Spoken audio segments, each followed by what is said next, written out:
2008 থেকে একটা দল আইপিএল খেলছে, কিন্তু আজ 2024-এ এসেও তার কিন্তু অধরা আইপিএল ট্রফি। এটা খুব খারাপ লাগার একটা বিষয়, শুধুমাত্র সমর্থকদের নয়, সেই টিমে যাকে পূজিত করা হয় সেই বিরাট কোহলি। তো যে কবার এক দুবার আমি ইডেনে আরসিবির জার্সি পরে খেলা দেখতে গেছিলাম, কোয়ালিফায়ার না এলিমিনেটেড ছিল, তো সেই ম্যাচে বিরাট কোহলি খুব সুন্দরভাবে ইনিংস খেলেছিল, রজত পাতিদারের সেঞ্চুরি ছিল।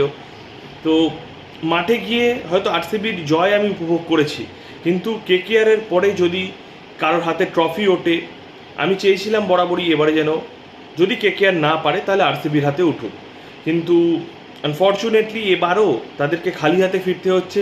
দু তিনটে মানুষের জন্য খুব খারাপ লাগছে। এক হচ্ছে বিরাট কোহলি, নিজের জন্য যদি 200% দেওয়া হয় তাই দিয়েছেন। একবার আঙুলে স্টিচ পড়েছিল 5টা, তারপরও 17 রান করেছেন। এবারও তার ব্যতিক্রম নয়, চিতাবাঘের মতো ফিল্ডিং করে